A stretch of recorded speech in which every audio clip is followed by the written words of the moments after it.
Bonjour et bienvenue à ce 6e vidéo de notre deuxième semaine de MQG 103.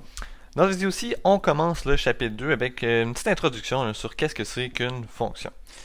Donc, une fonction, peut-être qu'on se rappelle, essentiellement, c'est on a un graphe puis il y a des choses qui se passent là-dedans, mais ça peut être vu comme un peu plus que ça. Donc, rappelons-nous un peu de quoi que ça a l'air tout ça.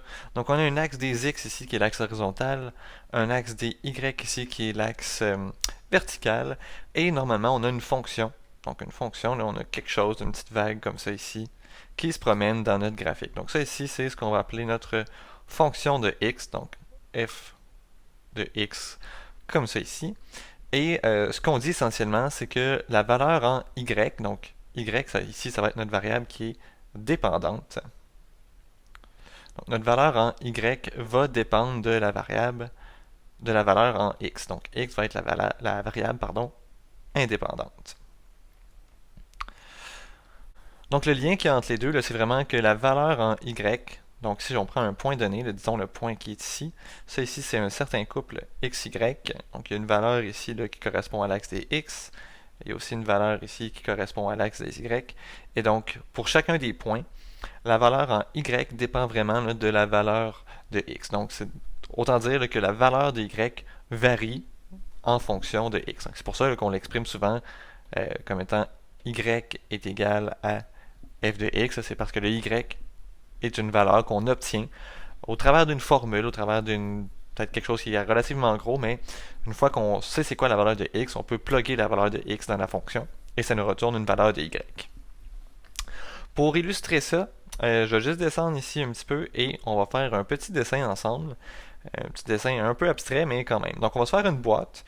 Donc on va se faire une boîte ici comme ça.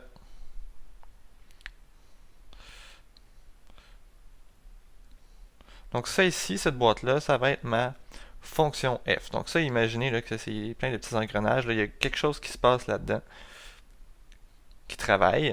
Et dans le fond, on va avoir des objets qui vont rentrer et des objets là, qui vont ressortir par la petite porte qui est ici. Et on peut voir ça là, comme étant une genre de chaîne de montage. Là. Donc, il y a des choses qui arrivent par la gauche.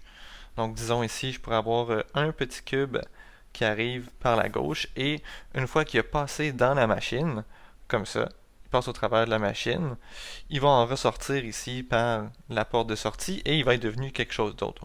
La machine va l'avoir transformé, peut-être que ça va l'avoir transformé comme étant une petite voiture. Fait qu'est-ce qu'on peut dire? On peut représenter notre fonction un peu de cette manière-là. Donc notre petite fonction f ici, plutôt qu'écrire f de x, je vais écrire f d'un carré rouge. Donc le carré rouge que je mets ici qui représente vraiment comme la transformation qui occure ici.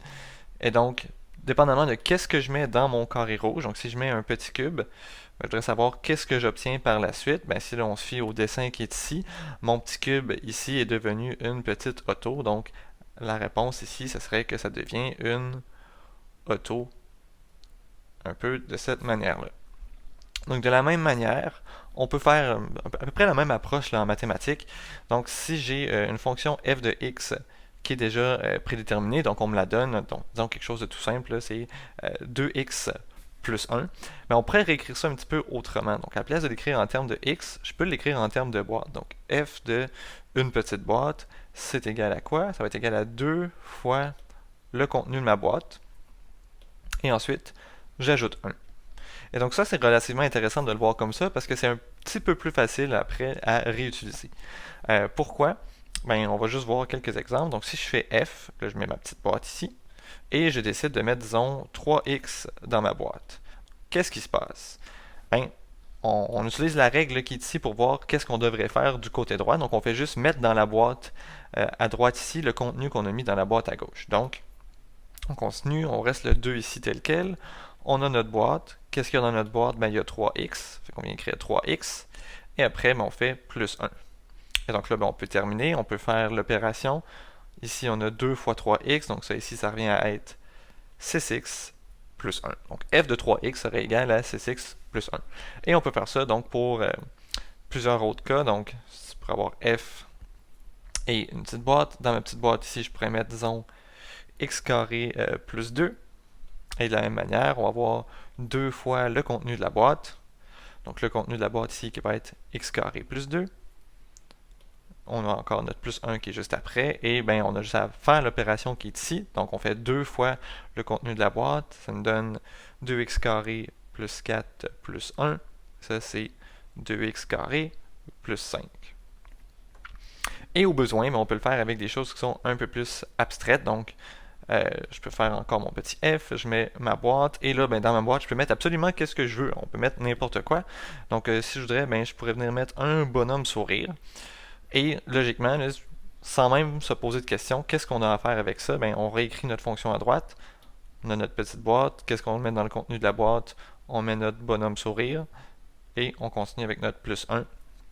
Et donc, on obtiendrait que f de bonhomme sourire, c'est égal à 2 bonhommes sourire plus 1, là, qui est exactement ce qu'on voit ici. Donc, ça ici, ça va nous permettre potentiellement de mieux comprendre un peu comment est-ce que ça marche les fonctions et qu'on va arriver avec des choses un peu plus compliquées. Si on se rappelle du principe de la boîte rouge, on devrait être capable là, de bien écrire les choses sans trop se mêler.